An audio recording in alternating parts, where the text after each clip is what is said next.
से खबर शामिल करते हैं। डॉक्टर पीर फारूक अल हसन उशाई की ये रिपोर्ट। शेखपुरा के इलाका मोहल्ला महराजपुरा में जुल्म ने इंसानियत का जनाजा निकाल दिया। एक हामला खातून मां बनने का ख्वाब आंखों में सजाए बैठी थी, लेकिन जालिम शौहर मलिक हमजा और उसके खूनखार रिश्तेदारों ने ऐसा तशद्दुद किया कि 3 माह का बच्चा मां के पेट में ही मार डाला।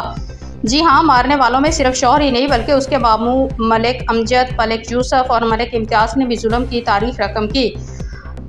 पेट पर वार किए गए और फिर साजिश के तहत उसे निजी अस्पताल ले जाकर ज़बरदस्ती हमल ज़ाया करवा दिया गया। जुल्म की इंतहा तो यह कि पुलिस ने मुकदमा तो दर्ज कर लिया, लेकिन अपनी रवायती सुस्ती और नाअहली से फ़ायदा उठाकर मुलजमान ने कबल इस गिरफ्तारी अबूरी ज़मानत करवा ली हैं। अब ये दरिंदे आज़ाद घूम रहे हैं और मुतासरा खातून ताहिरा बीबी को मुसलसल धमकियाँ दी जा रही हैं। ताहिरा बीबी की अहले खाना के हमरा मीडिया से गुफ्तगू। IG पंजाब और वज़ीर आला मरियम नवाज से इंसाफ की अपील। मेरा नाम ताहिरा है, मैं शीशमाल, मेरी शादी हुई बदरूम नारा दे रहन और रिहाइश मेरे अबू का नाम मोहम्मद हुसैन है। मेरे मियां बिला वजह ना 2 साल हो गए शादी हुई न, तो बिला वजह ना तशद्दुद करते सन, जदों के बर्दाश्त के बावजूद भी ज्यादा तो ज्यादा हद वध गई है। इन मेरे मियां ने ज्यादा तशद्दुद करन दी वजह तो मैं इन्हां दे ना मामू महराजपुरा ते रहन वाले मोहम्मद यूसुफ मलक, मोहम्मद मलक इम्तियाज, मोहम्मद मलक अमजद, इन्हां दे कोल उन्हां दी दरखास्त लैके आई हां कि इन्हां नूं मना करो।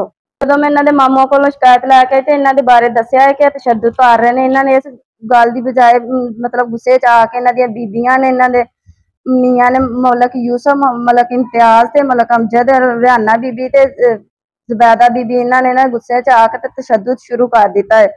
जदों के नीचे जमीन ते गिरा के ते मलक यूसुफ ने पेट ते मारे और पांव मारे है, ते बच्चा मेरा 3 माह का हमल ज़ाया हो गया है। पुलिस ने मुकदमा दर्ज कर लिया, लेकिन मेरे मुलजम जेडे ने वो फिरदे पे ने ते सानू इंसाफ पंजाब ते मरियम नवाज अगे दरखास्त है कि सानू इंसाफ दवाया जाए। मुलजमां नू गिरफ्तार करके उन्होंने कड़ी तो कड़ी सजा दी जाए। आइंदा तो बाद इस तरह कभी किसी दे नाल भैन बेटी दे नाल जुल्म ना करेंगे। बेटी गई है तारा बीबी नाल, जिहदी शादी हुई है शीशमहल पुल ते मलक हमदा दे नाल।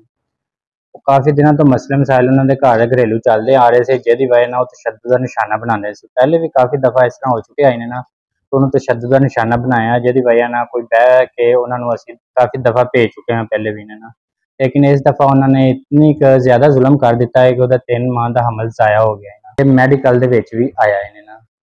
रिहाना बीबी, जुबैदा बीबी, ये अबॉर्शन के टाइम से जिस टाइम वो हालत ज़्यादा खराब हो गई है, ये उन्होंने हस्पताल लै गए ने, जिन्हों की वजह ना 3 प्राइवेट हस्पताल तो रिपोर्ट कराई गई है ना, एक तो अबॉर्शन ही 3 प्राइवेटा ने लिखे आई गए ना।